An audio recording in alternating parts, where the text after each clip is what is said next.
I never thought I'd feel this utterly invisible in my own home.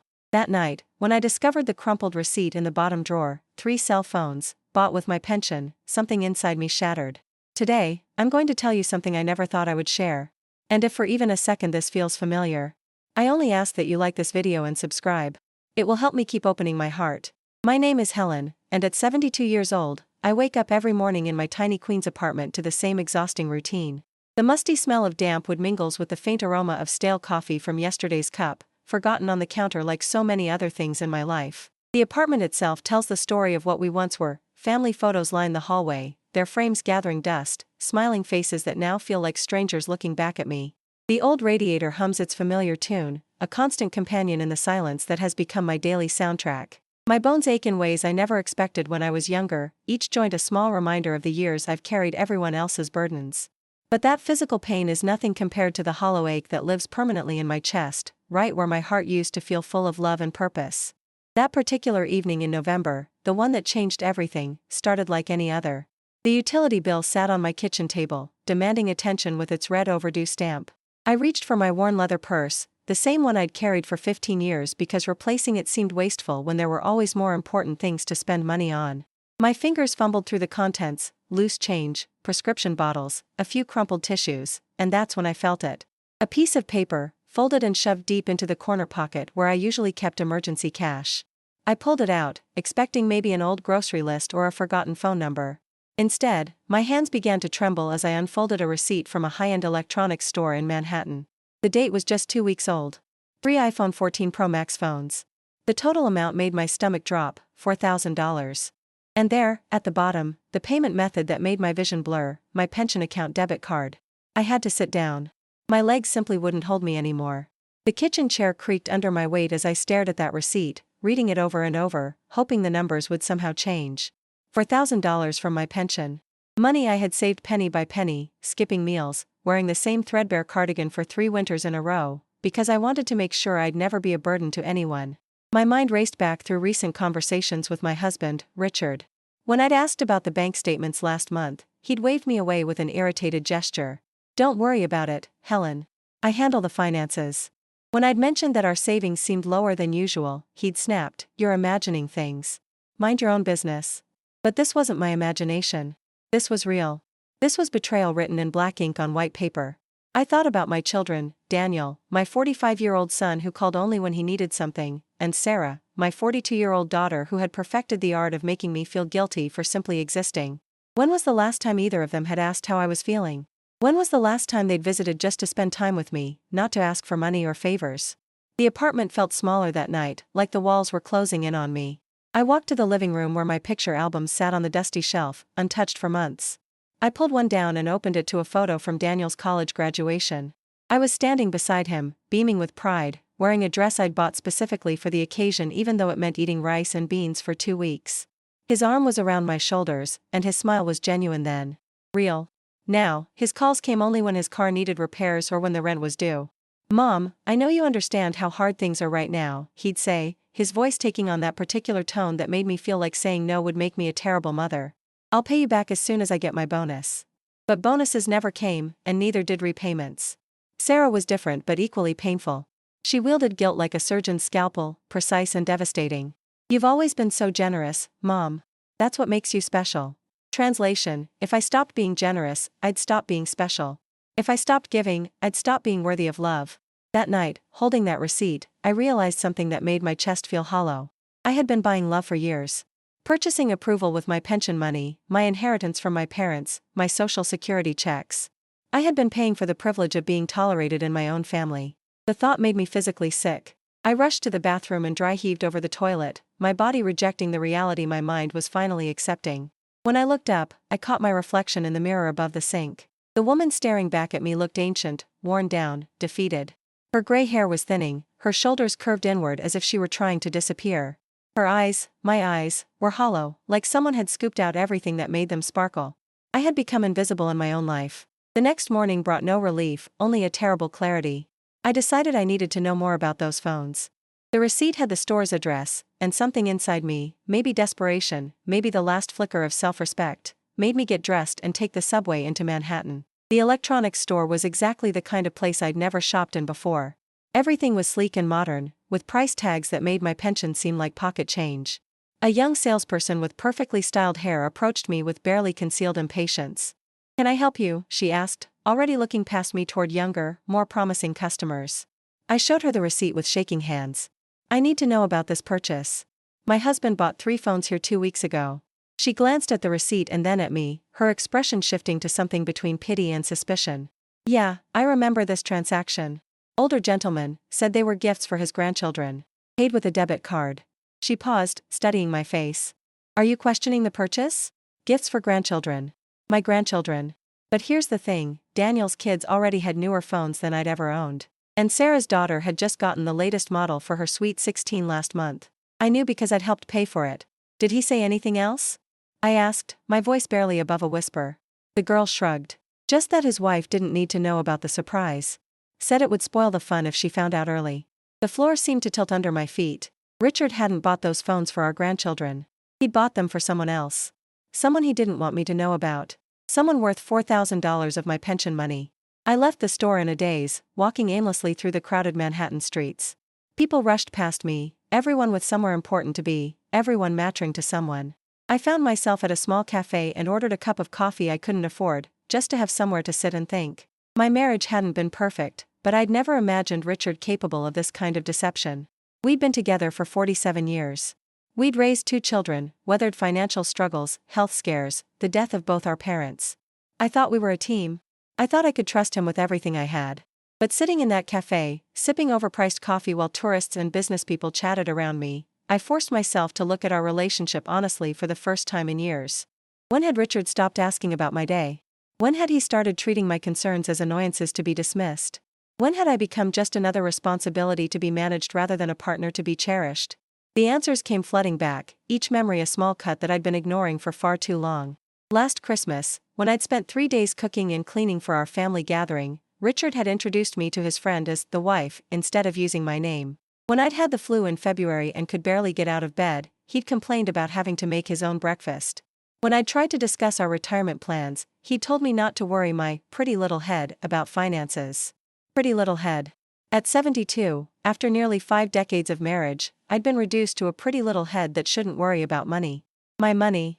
The pension I'd earned through 30 years of teaching 3rd graders, staying late for parent conferences, spending my own money on classroom supplies because the school budget never stretched far enough. I pulled out my phone, an ancient model that barely functioned, because spending money on myself had always felt selfish, and called the bank. After navigating through automated menus that clearly weren't designed for people my age, I finally reached a human being.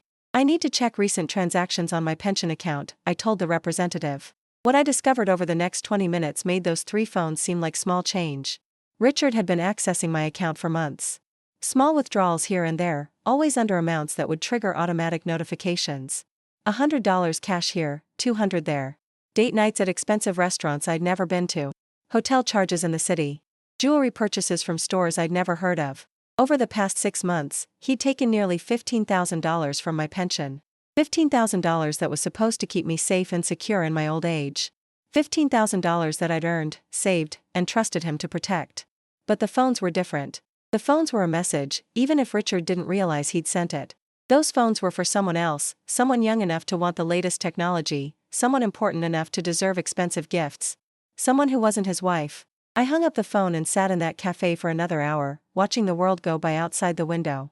Couples walked hand in hand, their faces animated as they talked to each other. When was the last time Richard and I had held hands? When was the last time we'd had a real conversation about anything more substantial than whose turn it was to take out the garbage? The truth was, our marriage had been dead for years. We'd just been going through the motions, 2 strangers sharing living space and pretending it was enough. But it hadn't been enough for Richard. He'd found someone else to spend my money on, someone else to make him feel alive again. And what about me? What had I found? I'd found smaller and smaller pieces of myself, rationing out my personality, my needs, my voice, until there was almost nothing left. I'd become an ATM with emotions, valued only for what I could provide, never for who I was. The walk back to the subway felt like moving through water. Everything seemed muffled and distant, including my own feelings. I was too shocked for anger, too hurt for tears. I felt hollow, like someone had reached inside me and scooped out everything that made me human. But somewhere in that hollowness, something small and hard was beginning to form. It was barely noticeable at first, like a seed that hadn't yet decided whether to grow. It wasn't anger, not yet. It wasn't even determination. It was just a tiny voice that said, no more. The train back to Queens was crowded with evening commuters, everyone absorbed in their phones or books, everyone existing in their own private worlds. I found myself studying their faces, wondering if any of them felt as invisible as I did. The woman across from me, probably in her 50s, kept checking her phone and sighing. The man next to me had paint under his fingernails and flour on his shirt. Maybe he'd come from both a construction job and helping with dinner. Everyone had a story, everyone mattered to someone. When had I stopped mattering? When I finally got home, Richard was in his recliner, watching television with the volume turned up too loud. He glanced at me when I walked in, a brief acknowledgement that I existed, then turned back to his show. "Where were you?" he asked, not really interested in the answer. "Manhattan," I said, testing the waters. "What for?" This was my moment. I could confront him right now, demand explanations, wave the receipt in his face. But something held me back. Maybe I needed more time to process what I'd learned. Maybe I needed to decide what I was going to do with this information before I revealed that I had it. "Just errands," I said. He grunted and turned up the volume another notch. I went to the kitchen and stood at the sink, looking out at our small backyard. We'd planted tomatoes there every spring for 20 years, working side by side in comfortable silence. Those had been good times, before Richard retired and started treating me like hired help, before I became just another mouth to feed instead of a partner to cherish. That night, I lay in bed staring at the ceiling while Richard snored beside me. His sleep was peaceful, untroubled by guilt or shame. Why would he feel guilty? In his mind, what was mine was his, and he had every right to spend our money however he saw fit. The fact that it was my pension, my years of work, my sacrifice didn't seem to register with him. I thought about those phones again. Who was using them? Was it one woman getting all three, or three different women? Were they young? Did they know about me? Did they care that they were talking on devices paid for by a 72-year-old woman's pension? More importantly, what other things didn't I know about? If Richard felt comfortable taking $4,000 for phones, what else had he hidden from me? If he could lie so easily about something this significant, what other lies had I been swallowing without question? Sleep didn't come that night. Instead, I found myself getting up and walking through our apartment like I was seeing it for the first time. This had been our home for 30 years, but looking at it now, it felt more like Richard's space that I was allowed to exist in. His chair dominated the living room. His baseball memorabilia covered the walls. His preferences dictated what we watched on television, what we ate for dinner, how we spent our weekends. Where was I in this space? My books were relegated to a small shelf in the bedroom. My art supplies, I used to love watercolor painting, had been moved to a closet years ago to make room for Richard's golf clubs. Even the kitchen, traditionally considered the woman's domain, felt more like his than mine. He'd started criticizing my cooking years ago, complaining that I used too much salt or not enough seasoning, until I'd stopped experimenting with recipes and started making only things I knew he wouldn't complain about. I had been disappearing for years, one small compromise at a time. The next morning brought a phone call from Daniel. I felt a flutter of hope when I saw his name on the caller ID. Maybe he was just calling to check on me, to see how I was doing, to have a conversation that didn't involve him needing something. "Mom, hi. Listen, I'm in a bit of a jam." The hope died before he finished his sentence. "My car needs new tires, and you know how expensive that is these days. I was wondering if you could help me out. Maybe $500? I'll pay you back next month when I get my performance review." $500. Just 2 days after discovering that Richard had spent $4,000 of my dollars on phones for someone else, my son was asking for $500 more. And the terrible part was, if this had been 3 days ago, I would have said yes immediately. I would have found a way to scrape together that money, even if it meant skipping my own medications or eating nothing but generic pasta for weeks. But something had shifted inside me. Maybe it was the shock of Richard's betrayal, or maybe it was finally seeing clearly after years of willful blindness, but I found myself saying something I'd never said before. "Daniel, I need to think about it." Silence on the other end. In our family dynamic, Mom never needed to think about helping her children. Mom always said yes, immediately and without conditions. "Think about it?" His voice carried surprise and the beginning of irritation. "Mom, it's just $500. You've got your pension. Just $500. As if $500 was pocket change for a woman living on a fixed income. As if my pension was an endless supply of money that existed solely for his convenience. "I know it's $500, Daniel. That's exactly why I need to think about it. What's gotten into you? You're acting weird." Weird. Standing up for myself, even just the tiniest bit, was weird. Wanting to consider my own financial security before handing over money was weird. Not being an automatic yes was weird. "I'll call you back," I said, and hung up before he could argue. My hands were shaking again, but this time it wasn't from shock or fear. It was from the unfamiliar sensation of setting a boundary, however small. I had just told my son no. Not a firm no, but not an automatic yes. It felt terrifying and liberating at the same time. The phone rang again 20 minutes later. Sarah this time. Mom, Daniel called me. He said you're being difficult about helping him with his car. Difficult. Another word that had been weaponized against me over the years. Anytime I expressed an opinion that differed from what my family wanted, I was being difficult. Anytime I didn't immediately comply with a request, I was being difficult. I told him I needed to think about it, I said. What's to think about? He's your son. His car is important for his job. You know he's good for the money. But was he? When was the last time Daniel had actually paid me back? I couldn't remember. Over the years, I'd loaned him thousands of dollars for various emergencies, car repairs, medical bills, security deposits, emergency vet bills for his dog. The amounts had always been reasonable, the reasons always valid, the promises to pay me back always sincere. But the paybacks never came. Instead, there were always new emergencies that made repayment impossible, new crises that required postponing their debts to me. And I'd always understood. I'd always been patient. I'd always prioritized their immediate needs over my own financial security. Sarah, can you tell me the last time Daniel paid me back money he borrowed? Another silence. Then, that's not the point, Mom. Family doesn't keep score like that. Family doesn't keep score.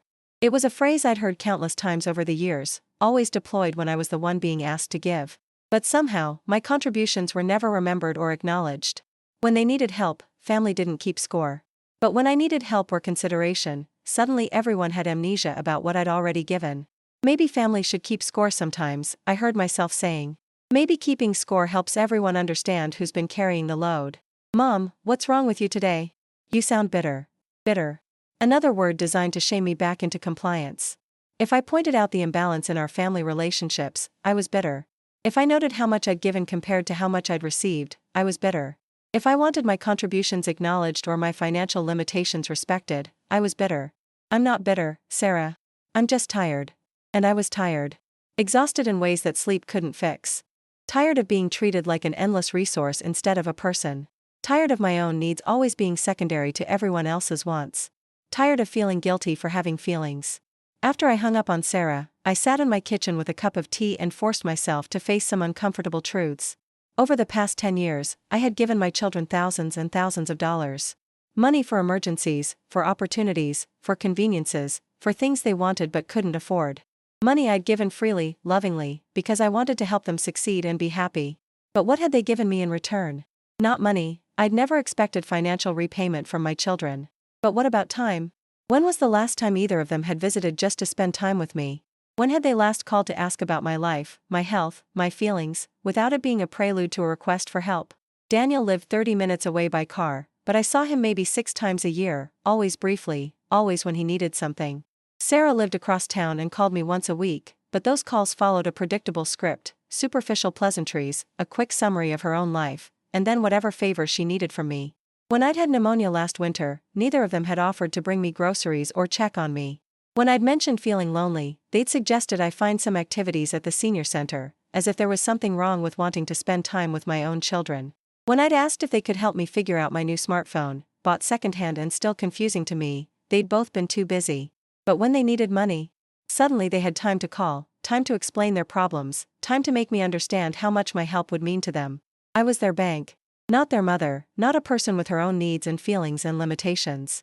I was a source of funds that they could access by pushing the right emotional buttons. And Richard? Richard wasn't any better. He'd been treating me like a business partner he'd grown tired of but couldn't quite figure out how to get rid of. Someone whose resources were useful but whose opinions were irrelevant. That afternoon, I did something I hadn't done in years. I went for a walk around my neighborhood without any specific destination or purpose. I wasn't rushing to the grocery store or hurrying to the pharmacy or heading to the bank to check on accounts that Richard had apparently been raiding. I was just walking because I wanted to move my body and clear my head. Queens in October is beautiful in ways that Manhattan never is. The trees were turning colors, creating a canopy of gold and red over the sidewalks. Children were walking home from school, their backpacks bouncing with each step, their voices bright with excitement about weekend plans. I passed elderly couples sitting on their stoops, watching the world go by, comfortable in each other's silence. When was the last time I'd noticed these things? When was the last time I'd taken a walk just for the pleasure of it, without rushing to take care of someone else's needs. I found myself at the small park where I used to bring Daniel and Sarah when they were little. The playground equipment had been updated since then, but the general layout was the same. I sat on one of the benches and remembered pushing them on the swings, watching them climb the monkey bars, kissing their scraped knees and telling them everything would be okay. Those had been good times. Hard times financially, because Richard and I were both just starting our careers, but good times emotionally. The children had needed me then, really needed me, not just my money. They'd run to me when they were hurt, sought my comfort when they were scared, included me in their games and their dreams. Somewhere along the way, that had changed. They'd grown up, which was natural and healthy. But instead of our relationship evolving into something more mature and reciprocal, instead of them learning to give as well as receive, I'd somehow become just a resource to be managed. Someone to call when they needed something but to ignore when they didn't. How had I let that happen? How had I trained my own children to see me as less than human? The answer was uncomfortable but obvious. I'd trained them by never saying no. I'd trained them by always putting their needs first, even when doing so hurt me. I'd trained them by never asking for anything in return, by never expecting reciprocal consideration, by treating my own needs as less important than theirs. I'd thought I was being a good mother. I'd thought sacrifice was love. But what I'd actually done was teach them that my feelings didn't matter, that my financial security was less important than their convenience, that I existed to serve them rather than to be their equal. And Richard? I'd enabled his behavior too. By never challenging his decisions, by never insisting on being included in financial planning, by accepting his dismissive treatment as normal, I'd taught him that he could treat me like a dependent rather than a partner. The sun was starting to set as I walked home, painting the sky in shades of pink and orange that reminded me why I'd once loved watercolor painting. When was the last time I'd picked up a paintbrush? When was the last time I'd done anything creative, anything that was just for me?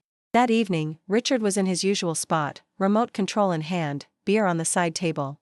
I sat down across from him instead of going to the kitchen to start dinner. Richard, we need to talk. He didn't look away from the television. What about? I pulled the receipt from my pocket and placed it on the coffee table between us. His eyes flicked to it, and I saw something change in his expression. Not guilt, exactly, but wariness. What is this? He asked, though his tone suggested he knew exactly what it was. You tell me. It was in my purse, and it shows a $4,000 purchase from my pension account. He picked up the receipt and studied it, buying time. Oh, this? I bought some phones for the grandkids. Early Christmas presents. The grandkids who already have newer phones than I do. These are different ones. Better ones. Richard, I called the store. The salesperson remembered you. She said you told her your wife didn't need to know about the surprise. His jaw tightened. So now you're checking up on me? Going behind my back to spy on me? Notice how quickly he'd turned this around, making me the bad guy for discovering his deception instead of addressing the deception itself. This was a tactic he'd been using for years, and I'd been falling for it every time. I'm not spying on you, Richard. I'm trying to understand why you spent $4,000 of my money without telling me. Your money? We've been married for 47 years, Helen. Everything is our money. Our money. But somehow, when it came to making decisions about how to spend it, it became his decisions. When I wanted to buy something for myself, I had to justify the expense. When he wanted to spend thousands on mystery phones, he didn't need to consult with anyone. If it's our money, then why didn't you discuss this purchase with me? Because I knew you'd overreact, just like you're doing now. Overreact. Another word designed to make me doubt my own feelings. Being upset about someone secretly spending $4,000 of my pension money was overreacting. Wanting to be included in major financial decisions was overreacting. Richard, who are these phones really for? He stood up abruptly, his face flushing with anger. I don't have to justify my actions to you. If you can't trust me after all these years, that's your problem. Trust. He wanted to talk about trust. But trust is supposed to go both ways. Did he trust me enough to include me in major financial decisions? Did he respect me enough to tell me the truth about significant purchases made with my money? Where are the phones now? I asked. I gave them to the kids already. Which kids? Because I can call Daniel and Sarah right now and ask them. His face went darker. Don't you dare. Don't you dare call my children and try to cause trouble in this family. His children. Not our children. His children. As if I hadn't carried them for 9 months each, as if I hadn't raised them and sacrificed for them and loved them unconditionally for decades. When he wanted to claim credit or authority, they were his children. When they needed something and he didn't want to deal with it, they became my responsibility.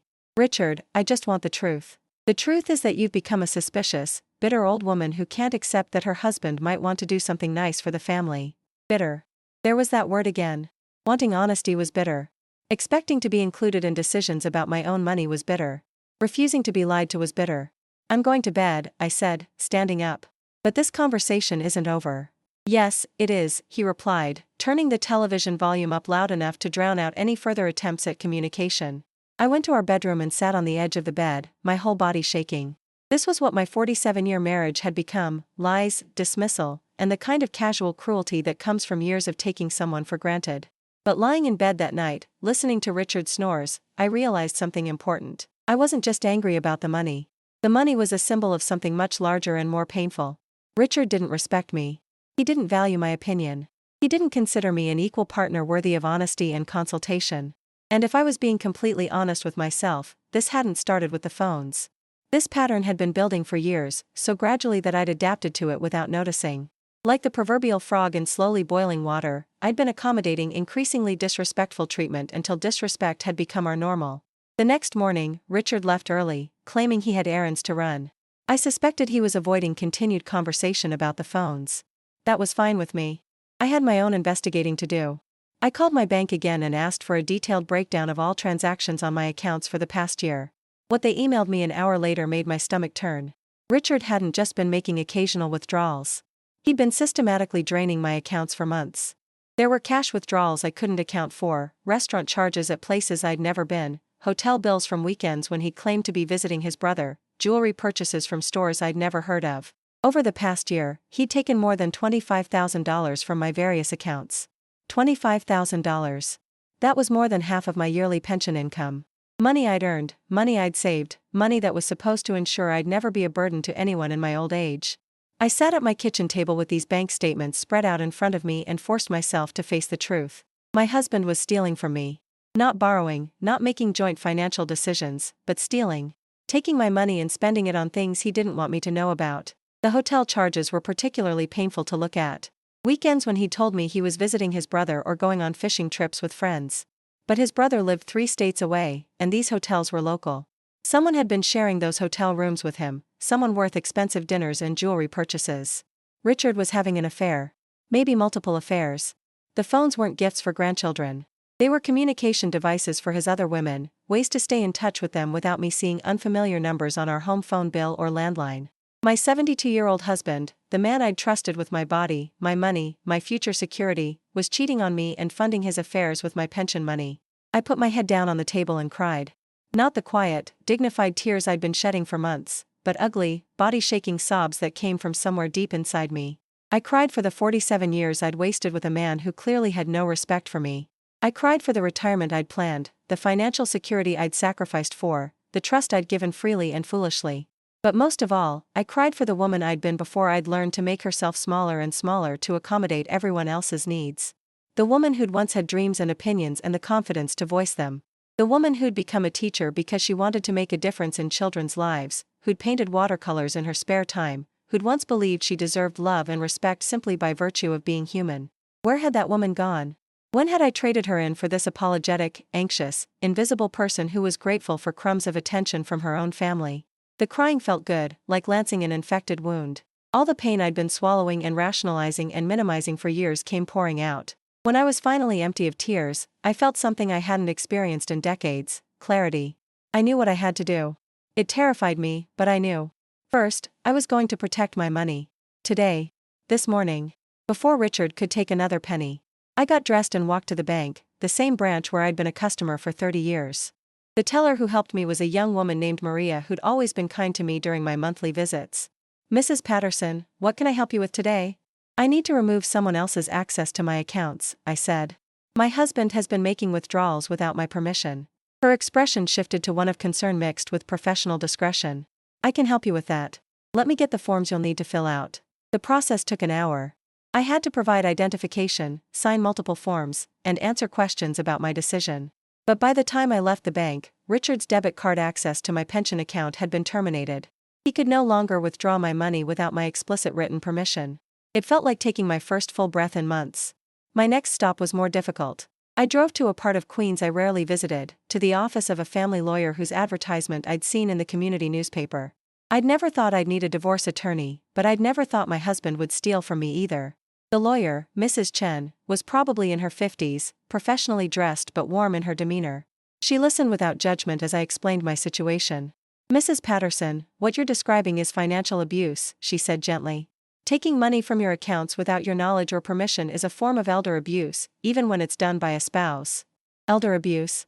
The words hit me like a slap. I was a victim of elder abuse, perpetrated by my own husband and enabled by my own children. What are my options? I asked. That depends on what you want to achieve. Do you want to try to save your marriage, or are you looking to protect yourself legally and financially? Did I want to save my marriage? The question hung in the air like incense, heavy and complicated. This morning, if someone had asked me that question, I might have said yes. I might have talked about 47 years together, about the good times we'd shared, about the commitment I'd made before God and family. But sitting in that lawyer's office, looking at bank statements that proved my husband had been systematically stealing from me for over a year, I realized the marriage I might have wanted to save no longer existed. Maybe it never had. Maybe I'd been so busy trying to be a good wife that I'd never noticed I wasn't married to a good husband. I want to protect myself, I said. I want to make sure he can't take any more of my money, and I want to understand what my options are for the future. Mrs. Chen spent the next hour explaining my rights, the process of legal separation versus divorce, and the steps I could take to protect my assets. She also gave me information about support groups for women in similar situations. Mrs. Patterson, what you're going through is more common than you might think, she said as our meeting concluded. Many women your age find themselves in similar situations. You're not alone, and you're not powerless. Not powerless. I'd felt powerless for so long that hearing those words was like being told I could fly. When I got home that afternoon, Richard was in the kitchen, trying to make himself lunch. He looked up when I walked in, his expression sulky. "Where have you been all day?" he asked. "I had errands to run." "What kind of errands?" I could have told him the truth right then. I could have confronted him with the bank statements, demanded explanations, started the fight that had been brewing for months. But something held me back. Maybe I wanted to see how far he'd go with his lies. Maybe I wanted to give him one more chance to be honest with me. "Banking," I said. And I stopped by a lawyer's office. His hands stilled on the sandwich he was making. "A lawyer? What for?" "I'm thinking about updating my will." It wasn't entirely a lie. I was thinking about my will, among other legal documents. But I could see the relief in his shoulders as he processed what he thought was a harmless explanation. "That's probably a good idea," he said. "We're not getting any younger. Even now, even after everything I'd discovered, he assumed we were still a team. That his future and mine were still intertwined, that his financial security was still tied to mine." That evening, Sarah called. "Mom, I talked to Daniel, and we think you should reconsider helping him with his car situation." Notice how they discussed my finances between themselves, how they'd strategized about how to handle my newfound reluctance to automatically say yes to their requests. I wasn't included in their conversation about my money, but I was expected to comply with their conclusions. "Sarah, I've been thinking about a lot of things lately," I said. "Can I ask you something?" "Sure, Mom." "When was the last time you visited me just to spend time together? Not because you needed something, not because it was a holiday, just because you wanted to see me." Long pause. "Mom, you know how busy I am with work and the kids." "I know you're busy. But everyone makes time for priorities. I'm wondering if spending time with me is a priority for you." "Of course you're a priority, Mom. But you know I love you. I shouldn't have to prove it." "Love." She loved me, she said, but she couldn't remember the last time she'd made time for me. She loved me, but she only called when she needed something. She loved me, but she'd never once asked about my dreams, my fears, my hopes for the future. "Sarah, love isn't just a feeling," I heard myself saying. "Love is actions. Love is making time. Love is caring about someone's well-being even when you don't need anything from them." "Mom, where is this coming from? You sound different." "Different?" Yes, I was different. I was different because I was finally seeing clearly, finally asking the right questions, finally expecting the people who claimed to love me to treat me like I mattered. "I'm the same person I've always been, Sarah. Maybe you're just hearing me for the first time." After I hung up, I realized something important. My children didn't know me. They knew the version of me that existed to serve their needs, the mother who was always available to help solve their problems, but they didn't know me as a person. They'd never asked about my interests, my goals, my feelings about anything that didn't directly affect them. Did they know I'd once wanted to be an artist? Did they know I'd given up a scholarship to art school to help support my family? Did they know I still dreamed sometimes about having my own art studio, a sunny room where I could paint and create without interruption? Did they know I'd wanted more children but couldn't afford them because Richard had insisted on an expensive lifestyle that required both our incomes? Did they know I'd always wanted to travel, to see Paris and Rome and all the places I'd taught about in my geography lessons? Did they know that some nights I lay awake wondering what would happen to me if I got sick, wondering who would care for me the way I'd cared for everyone else, wondering if anyone would miss me if I were gone? The answer was no. They didn't know any of these things about me because they'd never asked. And they'd never asked because they'd never seen me as a complete person with inner life and individual needs. I was their mother, their resource, their safety net. But I wasn't their friend, wasn't someone they were curious about, wasn't someone whose dreams and fears interested them. The realization was devastating and liberating at the same time. Devastating because it meant the relationships I'd poured my heart into for decades weren't real relationships at all.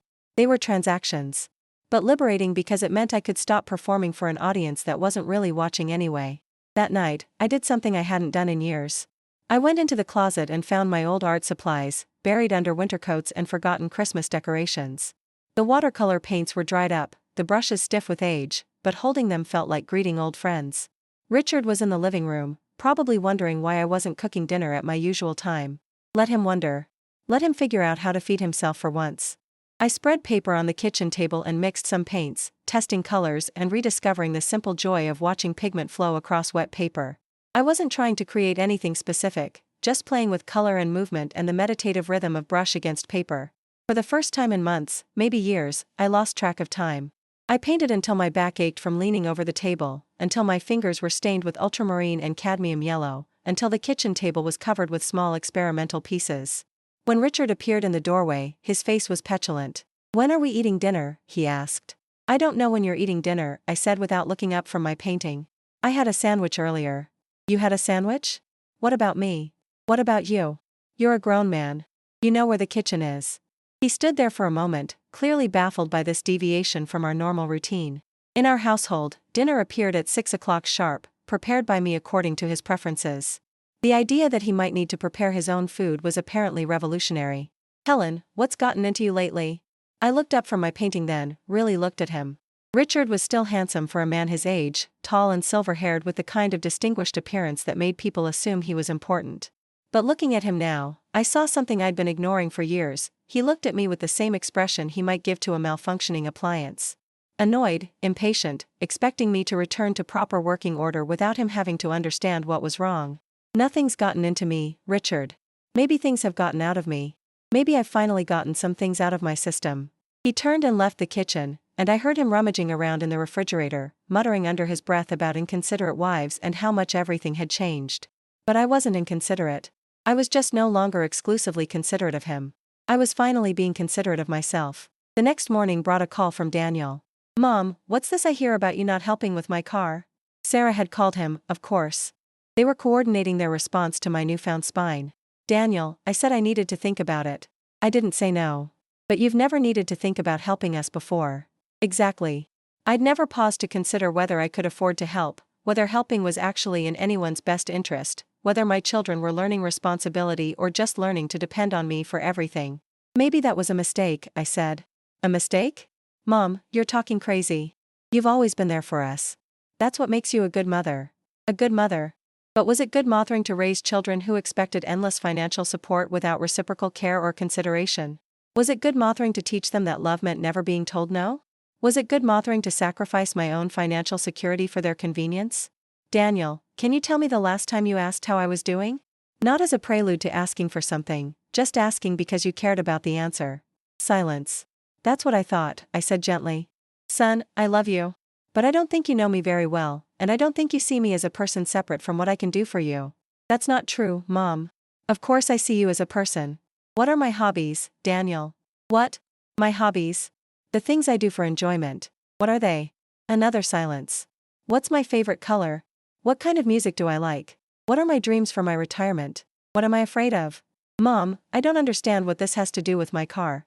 And there it was. He genuinely didn't understand how these questions connected to his request for money. He didn't see that knowing me as a person, caring about my inner life, understanding my hopes and fears might be prerequisites for having the kind of relationship where financial help flows freely. "It has everything to do with your car, Daniel. It has to do with what kind of relationship we have." I hung up feeling sad but not guilty. Sad because I was finally seeing clearly how shallow my relationship with my son had become. But not guilty because I was no longer willing to pretend that shallow was enough. That afternoon, I decided to take another walk through my neighborhood, but this time I had a destination in mind. There was a community center a few blocks away that I'd passed hundreds of times but never entered. According to the sign outside, they offered senior programs, art classes, and social activities. The woman at the front desk was friendly and welcoming. Her name was Patricia, and she was probably around my age, with silver hair and laugh lines around her eyes. I'm interested in art classes, I told her. I used to paint, years ago, but I stopped. I'd like to try again. Oh, how wonderful. Patricia's enthusiasm was genuine. We have a watercolor class that meets twice a week, and a general art class where people work on whatever medium they prefer. Both groups are lovely, very supportive. She showed me around the facility, introduced me to a few other women who were working on various projects. Everyone was welcoming, interested in what brought me there, excited to share their own artistic journeys. Many of our members are starting new chapters in their lives, Patricia explained. Some are recently widowed, some are recently retired, some are just ready to try things they never had time for before. It's never too late to rediscover creativity. Never too late.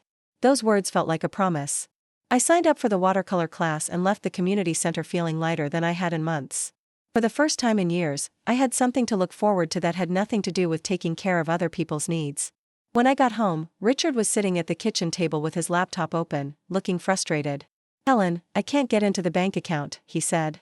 "The website says my access has been revoked." This was the moment I'd been dreading and anticipating. The moment when he'd discovered that I'd taken control of my own money. "That's because I removed your access," I said calmly. His face went through several expressions in quick succession: confusion, disbelief, and then anger. "You did what?" "I removed your access to my pension account. You'll no longer be able to make withdrawals without my written permission." "Helen, that's our money. You can't just unilaterally make decisions like that." "Our money." But when he'd spent $4,000 on phones, that had been a unilateral decision he'd felt perfectly comfortable making. "Richard, I know about the phones. The real story, not the lie you told me about gifts for the grandchildren." Something shifted in his expression, a kind of shuddering that told me he was calculating his next move. "I don't know what you think you know. I know you've been taking money from my accounts for over a year. I know about the hotel bills, the restaurant charges, the jewelry purchases. I know you're having an affair, maybe more than one." He stood up then, his face flushing with anger. "Have you been spying on me? Going through my personal things?" "My personal things." The bank statements for accounts funded by my pension were his personal things. "Richard, they're my bank statements. For accounts with my money. There's nothing personal or private about how my money is being spent. After 47 years of marriage, you don't trust me?" "Trust." He kept coming back to trust, as if trust was something I owed him regardless of his behavior, as if trust wasn't earned through honesty and respect. "Trust is earned, Richard. You lost my trust when you started lying to me and stealing from me." "Stealing?" "Helen, you're being hysterical. Married couples share finances." "Hysterical." Another word designed to make me doubt my own perceptions. Being upset about financial betrayal was hysterical. Wanting honesty in my marriage was hysterical. Sharing finances means making decisions together, Richard. Taking money without permission isn't sharing, it's stealing. He began pacing around the kitchen, running his hands through his hair. For the first time in our confrontation, he looked less angry and more worried. "Helen, you're blowing this out of proportion." "Yes, I should have told you about some of the expenses, but it's not what you think." "Then tell me what it is." "The phones? I bought them for someone I've been helping out. A friend who's going through a hard time. A friend. A friend who needed 3 expensive phones. A friend worth hotel bills and jewelry purchases. A friend he'd had to lie to me about." "What friend, Richard?" "You don't know her. Someone I met at the senior center." "Her?" At least he was admitting the friend was female. "You've been giving expensive gifts to a woman I don't know, using my money, and lying to me about it." "It's not what you think, Helen. What I think is that my husband has been having an affair and funding it with my pension money. If that's wrong, then explain to me what's right." He sat back down heavily, his shoulders sagging. For a moment, I thought he might tell me the truth, might actually explain himself in a way that made sense. Instead, he said, "Helen, I'm 74 years old. Can't you just let me be happy?" "Let him be happy. At my expense, literally. Let him betray our marriage, lie to me, and steal my money, all so he could be happy. What about my happiness, Richard? What about my financial security? What about my right to trust my own husband? You have everything you need. You have this apartment, you have your pension, you have me. I have him. This man who lies to me, steals from me, and dismisses my feelings has the audacity to present himself as something I should be grateful for. Richard, I want you to leave." "Leave? This is my home. This apartment is in my name, paid for with my money. I want you to pack your things and find somewhere else to stay while I decide what I want to do about our marriage." His face went white. "Helen, you can't be serious. You're going to throw away 47 years over a misunderstanding?" I'm not throwing anything away, Richard. You already threw it away when you started lying to me and stealing from me. I'm just finally admitting that it's gone. He left that evening, taking a suitcase and muttering about unreasonable women and how good marriages require compromise. I wanted to laugh at that last comment. Compromise? Our entire marriage had been me compromising while he did exactly what he wanted. That night, alone in my apartment for the first time in decades, I thought I might feel scared or lonely. Instead, I felt peaceful. The silence wasn't oppressive, it was restful. I didn't have to worry about Richard's moods, didn't have to plan my evening around his preferences, didn't have to perform the role of grateful wife. I made myself a simple dinner and ate it slowly, savoring the flavors instead of rushing through the meal so I could clean up and attend to Richard's needs. I took a long bath without worrying about using all the hot water. I went to bed early with a book, something I hadn't done in years because Richard always wanted the television on. The next morning, I woke up naturally instead of being jarred awake by Richard's alarm clock. I made coffee the strength I preferred instead of the weak brew Richard insisted on. I sat at my kitchen table with my art supplies and lost myself in painting for 2 hours before I even remembered to check my phone. It felt like the beginning of something instead of the end. But the peace didn't last long. Both children called that day, within an hour of each other. Richard had clearly reached out to them, probably presenting himself as the victim of his unreasonable wife's sudden mental breakdown. "Mom, Dad told us what happened," Sarah said. "You kicked him out of his own home?" His own home. The apartment I'd been paying for with my pension was suddenly his home when it served their narrative. "Sarah, your father has been having an affair and stealing from my pension account to pay for it. I asked him to leave while I figure out how to handle the situation." "Mom, are you sure you're not overreacting?" "Dad says it was just a misunderstanding about some money." Overreacting. There was that word again. Discovering that your husband has stolen $25,000 from your retirement accounts is apparently an overreaction. "Sarah, would you like to see the bank statements? Would you like to see exactly how much money your father has taken from my accounts over the past year?" "I don't need to see bank statements, Mom. I need you to think about what you're doing to this family." What I was doing to the family. Not what Richard had done by lying, stealing, and cheating. Not what 47 years of his dismissive treatment had done to our marriage. What I was doing by finally standing up for myself. "Sarah, I've spent decades putting this family before my own needs. Maybe it's time for someone else to think about what's good for the family." "Mom, you're scaring me. You don't sound like yourself." I didn't sound like myself because the self they knew was the one who absorbed mistreatment without complaint, who apologized for taking up space, who put everyone else's needs ahead of her own dignity. That self was gone, or at least going dormant. "Maybe you never knew who I really was," I said gently. "Maybe it's time you got to know the real me." Daniel's call was worse. He was angry in a way I'd never heard before. "Mom, what the hell is wrong with you?" "Dad is devastated. He's staying at Uncle Pete's house, sleeping on a couch like some kind of criminal." Like some kind of criminal. Richard had committed financial crimes against me, but Daniel was angry that I wasn't letting him do it in comfort. "Daniel, your father stole $25,000 from my pension accounts." "Stole?" "Mom, he's your husband. Husbands don't steal from their wives. Husbands don't steal from their wives. Except when they do.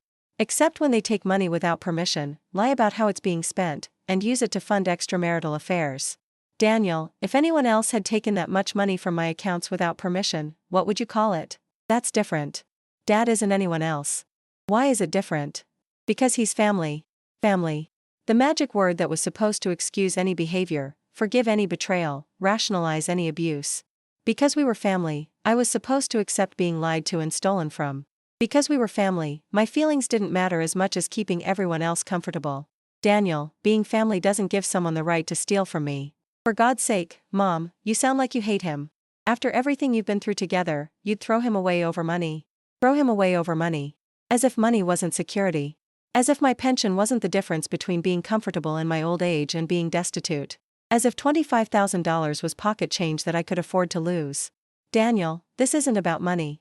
This is about trust, respect, and honesty. Your father broke all three. It's time you stopped this tantrum and let Dad come home," he said. Tantrum. My 47-year-old son had just called my response to financial abuse a tantrum. "Daniel, I'm 72 years old. I don't throw tantrums. I make decisions based on how I want to be treated." "Well, your decision is tearing this family apart." Actually, the family had been torn apart years ago by Richard's lies and my children's indifference to my well-being. I was just finally acknowledging the damage that had already been done. That afternoon, I did something I'd never done before. I called my neighbor Diane and asked if she wanted to have coffee together. Not because I needed her help with something, not because there was an emergency, just because I wanted company. Diane seemed delighted by the invitation. We met at a small cafe near the community center, and for the first time in months, I had a conversation that wasn't about anyone else's problems or needs. Diane told me about her book club, her volunteer work at the animal shelter, her plans to visit her sister in Florida. She asked about my art classes, my thoughts about retirement, my opinions on everything from politics to the weather. She treated me like someone worth talking to, worth listening to, worth knowing. "Helen, may I ask you something personal?" she said as we finished our coffee. "Of course. You seem different lately. More present, I guess. More yourself." More myself. I thought about that phrase as I walked home. More myself instead of less myself. For years, I'd been disappearing bit by bit, becoming smaller and quieter and more apologetic, until there was almost nothing left of the original me. But lately, I'd been growing again, reclaiming space, remembering who I used to be before I learned to make myself invisible.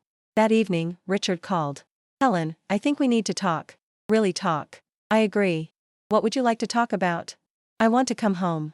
I want to work this out." "What does working it out look like to you, Richard?"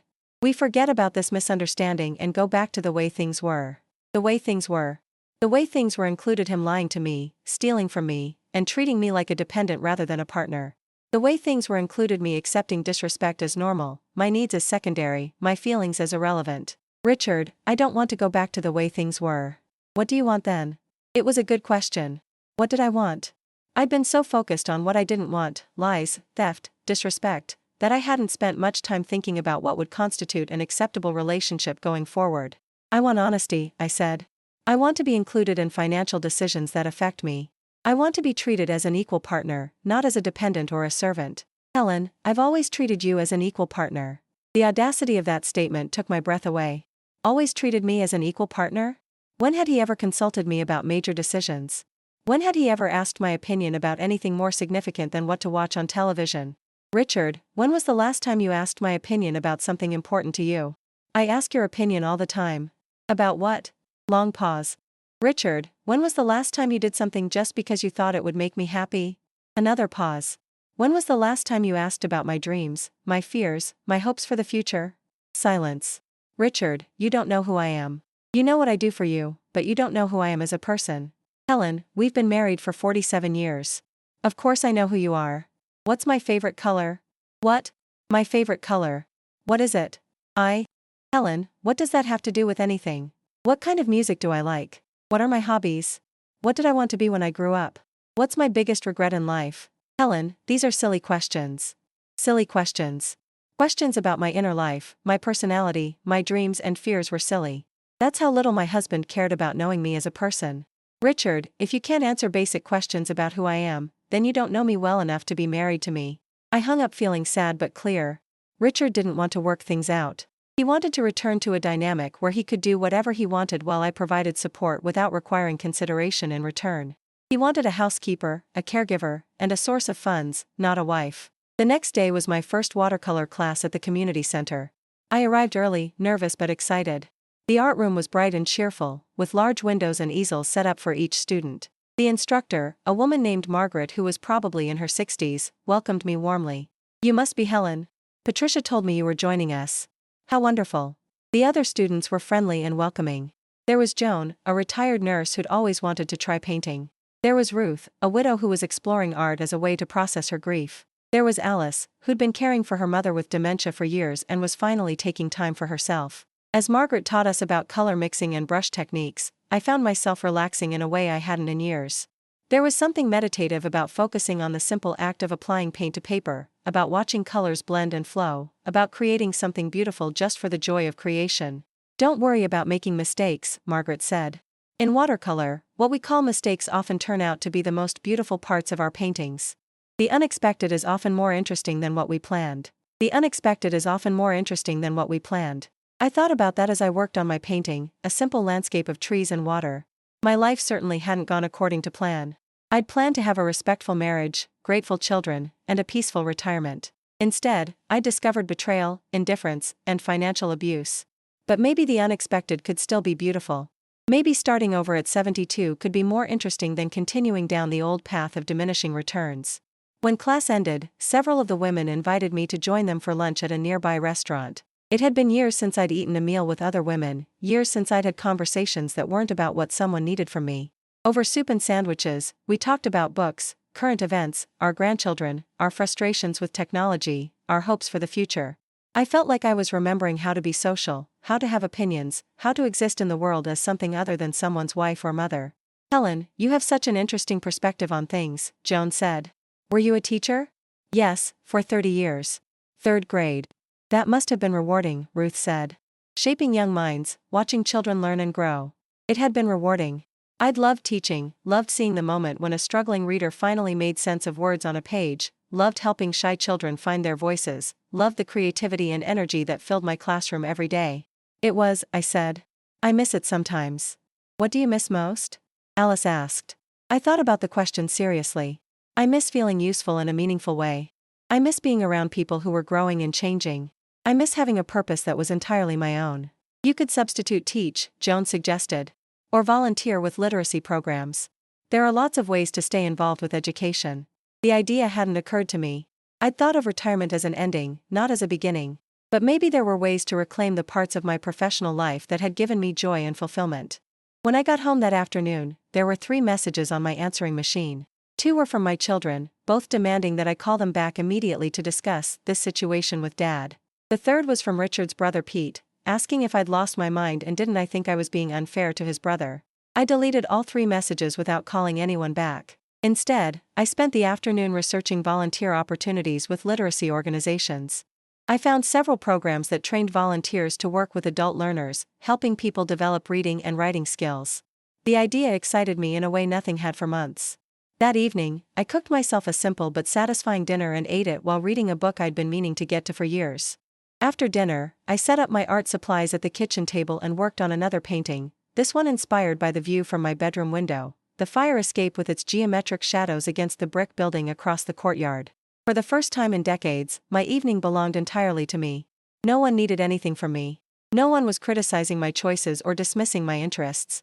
I was free to spend my time exactly as I chose, and what I chose was quiet creativity and peaceful solitude. The phone rang around 9 o'clock. Richard again. Helen, I've been thinking about what you said yesterday. Oh? Maybe I haven't been the best husband I could be. Maybe. After 47 years of marriage, $25,000 stolen from my accounts, and months of lies about his extramarital activities, maybe he hadn't been the best husband he could be. I'm willing to change, he continued. I want to make this work. What kind of changes are you thinking about? I could be more considerate of your feelings. More considerate of my feelings. He made it sound like I'd been asking for extra courtesy instead of basic respect. Richard, this isn't about hurt feelings. This is about trust and honesty. You lied to me and stole from me. I made some mistakes, yes. But Helen, think about all the good years we've had together. The good years. When were those exactly? The early years when we were both working toward shared goals? The middle years when we were raising children and building a life together? Or the recent years when he'd been systematically withdrawing respect and honesty while I'd been trying to hold our family together through sheer force of will?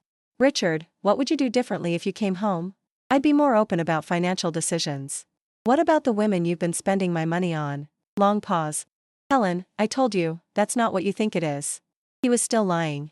Even now, even after being caught, even after I'd put my cards on the table, he was still lying to me. Richard, I can't forgive you if you can't even acknowledge what you've done. What I've done? Helen, I've provided for this family for 47 years. I've been faithful. Faithful. He'd been spending my money on hotels and gifts for other women, but in his mind, he'd been faithful. Richard, faithfulness isn't just about sex. It's about loyalty, honesty, keeping your promises, putting your spouse's well-being ahead of your own convenience. I've always put this family first. This family. Not me specifically, but this abstract concept of family that somehow never seemed to include my individual needs or feelings. Richard, I need you to tell me the truth about the phones and the money. I've told you the truth. No, you've told me a story. There's a difference. He was quiet for a long time. I thought maybe he was finally going to be honest with me, finally going to respect me enough to tell me what had really been happening. Instead, he said, Helen, if you can't trust me after all these years, maybe we don't have a marriage worth saving. If I can't trust him.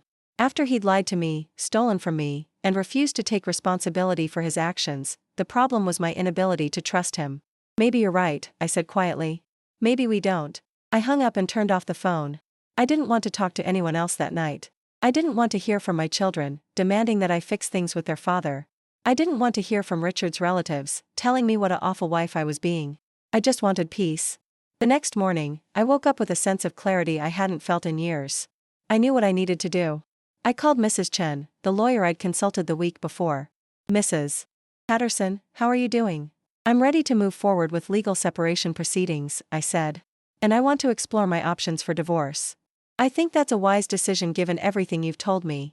Can you come in this afternoon? That afternoon, I sat in Mrs. Chen's office and made the hardest decision of my adult life. After 47 years of marriage, I was going to file for legal separation with the intention of pursuing divorce. Mrs. Patterson, I want to make sure you understand what this means, Mrs. Chen said. Once you file these papers, your husband will be legally notified. There's no taking it back quietly. I understand. Your children might be upset. They're already upset. Are you prepared for the possibility that your relationship with them might be affected? I thought about that question seriously. My relationship with my children was already damaged, maybe beyond repair. They saw me as a resource, not as a person. They valued what I could give them more than who I was. They had chosen their father's comfort over my well-being, his version of events over my documented reality. My relationship with my children has been one-sided for years, I said. Maybe if I stop enabling their selfishness, we can eventually build something more balanced. Mrs. Chen smiled. Mrs. Patterson, you sound much stronger than you did when you first came to see me. Stronger. Yes, I felt stronger. Not because I was ending my marriage, but because I was finally choosing myself. Finally prioritizing my own well-being. Finally refusing to accept treatment that diminished my humanity. Those papers were served to Richard the following week. According to Pete, his brother, Richard was shocked and devastated by my decision. Shocked that his wife would respond to lies and theft by protecting herself. Devastated that actions had consequences. My children's reactions were predictable but still painful. Daniel accused me of destroying the family out of spite. Sarah accused me of being selfish and cruel. Both of them made it clear that they sided with their father and that I was making a terrible mistake. Mom, he made some bad decisions, but divorce? Sarah said during a particularly difficult phone call. At your age? What kind of life are you going to have without him? What kind of life was I going to have without him? A life where I didn't have to worry about my money being stolen. A life where I didn't have to pretend not to notice lies and disrespect. A life where my feelings mattered as much as everyone else's. Sarah, what kind of life do you think I've been having with him? You've had a good marriage, Mom. Dad has always taken care of you. Taken care of me. By lying to me, stealing from me, and treating me like an inconvenience. That was Sarah's definition of being taken care of. Sarah, your father hasn't taken care of me. I've taken care of him, and I've taken care of myself, and I've taken care of both of you. Your father has taken care of himself. That's not true, Mom. When I had pneumonia last winter, who brought me food and medicine? Silence. When my car broke down, who figured out how to get it repaired? More silence. When I was worried about our finances, who reassured me that everything was fine while secretly spending my money on other women? Mom, you don't know that he was spending money on other women. Sarah, I have the bank statements. I have the receipts. I spoke to the store clerk who sold him the phones. What part of this do you think I'm making up? I just think you're overreacting to something that might have an innocent explanation. Overreacting. The word that had been used to gaslight me for months was now being used by my own daughter to convince me to accept financial abuse as normal. Sarah, if someone who wasn't related to you stole $25,000 from your bank account, would that be an overreaction? That's different. How is it different? Because Dad is family. Family. The word that was supposed to excuse any behavior, rationalize any betrayal, justify any abuse. That conversation ended badly, with Sarah accusing me of choosing pride over family and me finally saying what I'd been thinking for months, that maybe our family had been dysfunctional for so long that we'd all forgotten what healthy relationships looked like. I didn't hear from either of my children for 2 weeks after that. Part of me was hurt by their silence, but a larger part of me was relieved. For the first time in years, I didn't have to manage anyone else's emotions or justify my own decisions. I didn't have to explain why I deserved basic respect or defend my right to financial security. During those 2 weeks, I threw myself into building a new routine. I attended both art classes every week, joining the women from class for lunch afterward. I volunteered to help with a literacy program at the local library, working with adults who were learning to read. I took long walks through neighborhoods I'd never explored, discovering small businesses and community gardens and architectural details I'd never noticed before. Most importantly, I started seeing a therapist. Mrs. Chen had recommended someone who specialized in helping older adults navigate major life transitions. Dr. Martinez was warm and professional, and she helped me understand that what I'd experienced wasn't just a bad marriage, it was systematic emotional and financial abuse that had escalated over years. Many women your age find themselves in similar situations, she told me during one of our sessions. They've spent decades putting everyone else's needs first, and they've forgotten that they have the right to expect reciprocal respect and care. But how did I let it get this bad? I asked. How did I become so invisible in my own life? You didn't do this to yourself, Helen. You were manipulated by people who benefited from your selflessness. You were taught that setting boundaries was selfish, that asking for respect was demanding, that prioritizing your own needs was wrong. So where do I go from here? You keep doing what you're doing. You keep choosing yourself. You keep building a life that reflects your values and priorities. And you give yourself permission to feel proud of your courage instead of guilty about disappointing people who weren't treating you well. The divorce proceedings moved slowly but steadily forward. Richard tried several times to negotiate, but his idea of negotiation was asking me to drop the legal action in exchange for vague promises to do better. When I insisted on concrete changes, complete financial transparency, couples counseling, and acknowledgement of his affairs, he became angry and accusatory. Helen, you've become a hard, bitter woman, he said during one particularly unpleasant phone call. I don't even recognize you anymore. He was right. He didn't recognize me. He'd never known the real me in the first place. He'd only known the version of me that existed to serve his needs, and that version was gone. Good, I said. I don't want to be recognizable to someone who thought so little of me for so long. Spring came early that year, and with it came a sense of rebirth that I felt in every aspect of my life. My art was improving. I'd moved beyond simple landscapes to more complex compositions that expressed emotions I was finally allowing myself to feel. My volunteer work was deeply satisfying. There's something powerful about helping someone decode their first complete sentence or write their own name with confidence. Most surprisingly, I was making new friends. The women from my art class had become a genuine social circle. We met for coffee between classes, attended cultural events together, and supported each other through various life challenges. Joan was dealing with health issues, Ruth was considering selling her house, Alice was navigating a difficult relationship with her adult stepchildren. But unlike my family relationships, these friendships were reciprocal. We all gave support and received it in roughly equal measure. Helen, you seem like a completely different person from when you first joined our class, Margaret, our instructor, commented one afternoon. How so? You seem more confident, more present. Your art has gotten much bolder too. You're taking risks now, experimenting with techniques that you would have been afraid to try a few months ago. It was true. I was taking risks in my art and in my life. I was trying new color combinations, new subjects, new techniques. I was saying no to requests that didn't serve me and yes to opportunities that excited me. I was speaking up when I disagreed with someone, instead of swallowing my opinions to keep the peace. I was becoming visible again, even to myself. The divorce was finalized on a Thursday in June. Richard didn't contest it in the end, probably because his lawyer explained that New York's no-fault divorce laws meant he couldn't prevent it indefinitely. We divided our assets according to the prenuptial agreement we'd signed decades earlier, an agreement that protected my pension and inheritance, which turned out to be prescient. Richard moved to Florida, claiming he needed a fresh start. I suspected he needed distance from the consequences of his actions and proximity to women who didn't know his history. My children were angry with me for months, calling sporadically to express their disappointment in my choices. But something interesting happened that summer. Sarah's daughter Emma, my 16-year-old granddaughter, asked if she could come stay with me for a few weeks. Sarah was reluctant to allow it. She was still angry about the divorce, but Emma was persistent. I want to get to know Grandma, she told her mother. I feel like I don't really know her at all. Emma's visit was a revelation. Without the family dynamics that had defined our previous interactions, without the presence of parents who saw me primarily as a resource, Emma and I got to know each other as individuals. Grandma, I had no idea you were an artist, she said, looking through my watercolor paintings. These are really good. Why didn't anyone ever tell me you painted? I haven't painted in years, I admitted. I just started again recently. Why did you stop? It was a simple question with a complicated answer. I'd stopped because there was never time, because art supplies seemed like an unnecessary expense, because no one in my family had ever shown interest in my creative work, because I'd been taught to see my own interests as selfish indulgences. I lost myself for a while, I said finally.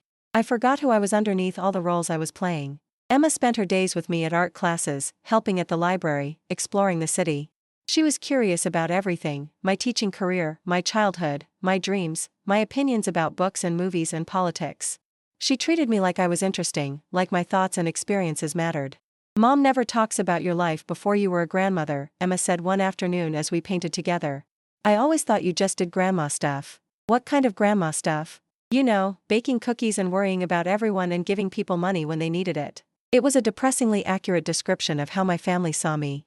Not as a person with a rich inner life, not as someone with decades of experiences and wisdom to share, but as someone who existed to perform grandmother services. What would you like to know about my life? I asked.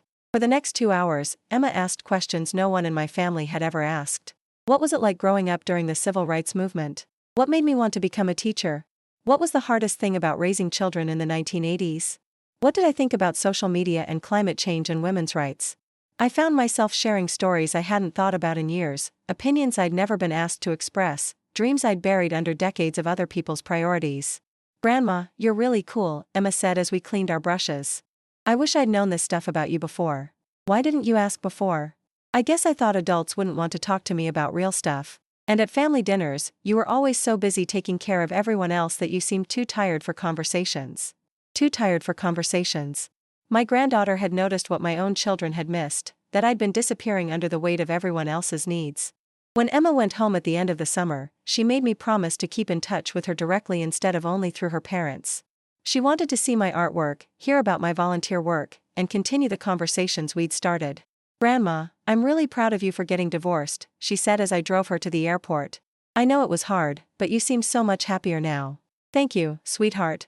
That means a lot to me. Can I ask you something?" "Of course." "Why did you stay married to Grandpa for so long if he wasn't nice to you?" It was a fair question. Why had I stayed? Fear of being alone? Financial insecurity? Social pressure? The belief that marriage was supposed to be permanent regardless of how it felt? "I think I stayed because I forgot that I deserved better," I said finally.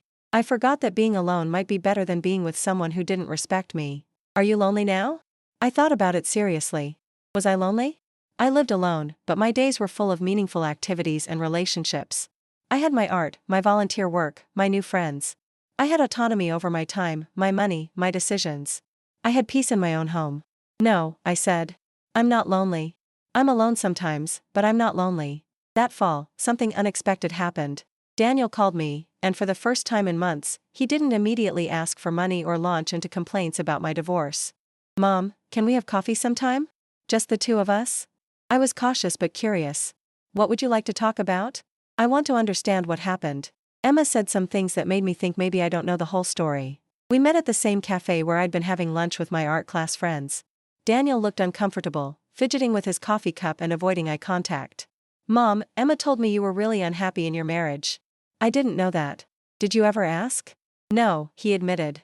"I guess I assumed you were fine. You never complained." I learned not to complain because complaining was seen as a character flaw. "Mom, I'm sorry. I think Sarah and I were so caught up in our own lives that we stopped seeing you as a person." It was the closest thing to an acknowledgement I'd heard from either of my children, and it meant more to me than he probably realized. "Daniel, can I ask you something?" "Sure. When was the last time you called me just to see how I was doing?" He was quiet for a long time. "I can't remember," he said finally. "When was the last time you asked about my interests, my feelings, my hopes for the future?" "I can't remember that either." "Do you see how that might have made me feel invisible in my own family?" He nodded, looking genuinely remorseful for the first time in our conversation. "Mom, I want to do better. I want to have a real relationship with you, not just call when I need help." "I'd like that too, Daniel. But it has to be mutual. I can't be the only one making effort." "I understand." And he did seem to understand, or at least to be willing to try.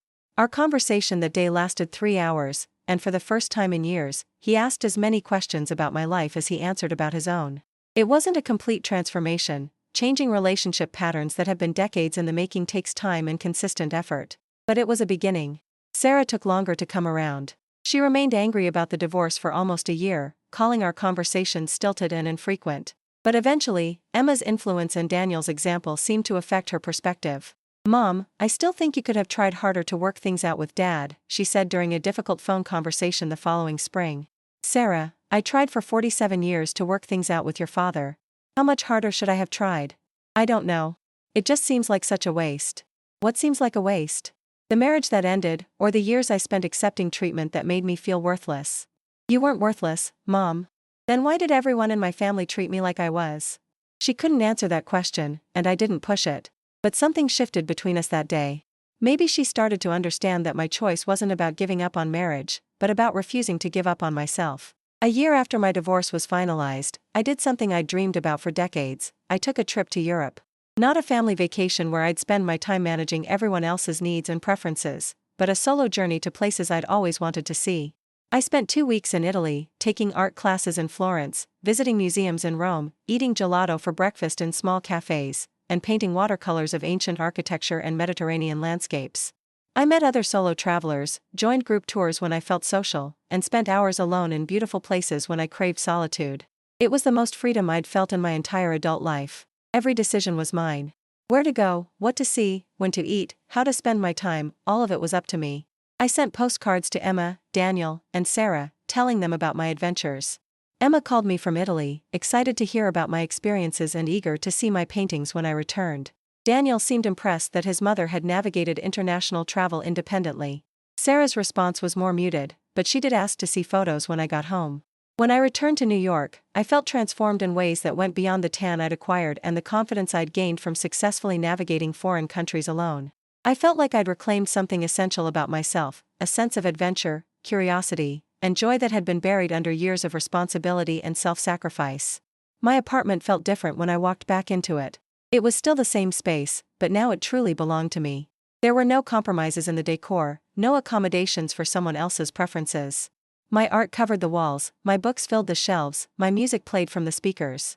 Most importantly, there was no undercurrent of tension, no walking on eggshells, no bracing myself for criticism or demands.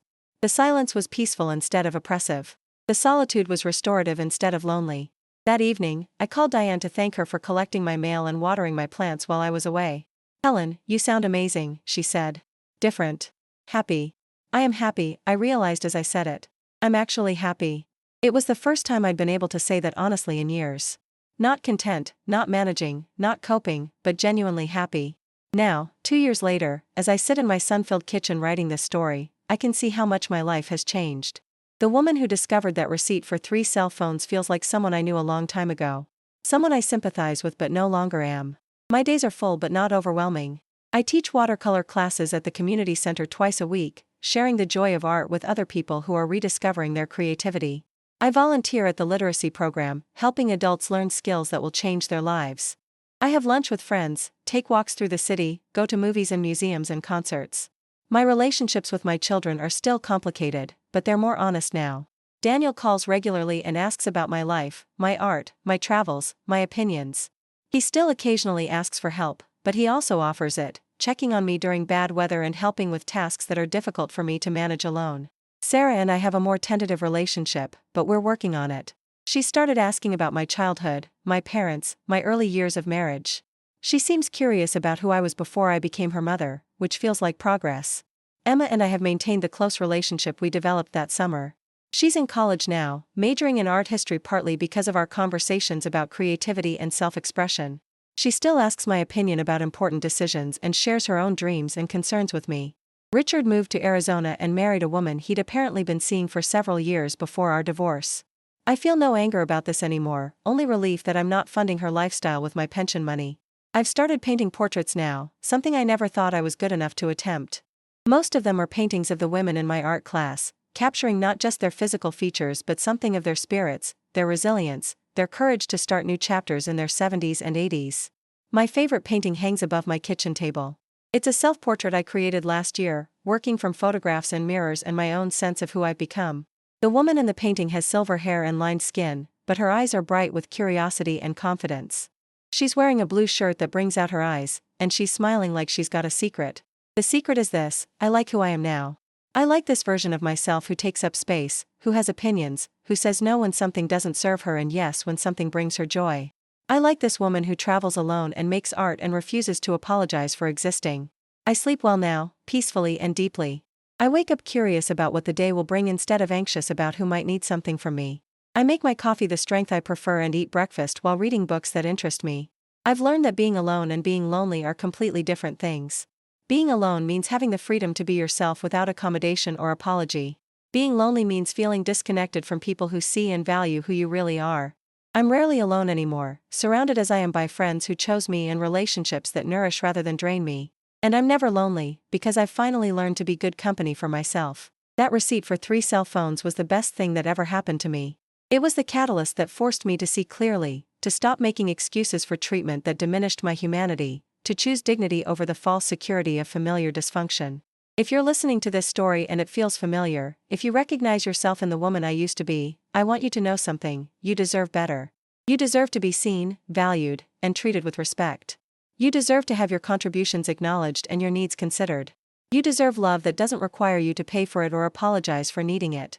And if you're afraid of what might happen if you stop accepting less than you deserve, if you're worried about being alone or starting over or disappointing people who have grown comfortable with your martyrdom, I want you to know something else: the leap is worth it. The life that's waiting for you on the other side of that fear is more beautiful than you can imagine. You are not too old to start over. You are not too set in your ways to change. You are not responsible for everyone else's happiness at the expense of your own dignity. You have the right to exist as a complete person with needs and dreams and boundaries. You have the right to be happy. Have you ever lived through something like this, or known someone who has? Please share your thoughts in the comments below, and if this story touched your heart, please like this video and subscribe. Your support helps me continue sharing these truths that so many of us need to hear. Remember, you are worthy of love, respect, and happiness, exactly as you are. Don't let anyone convince you otherwise.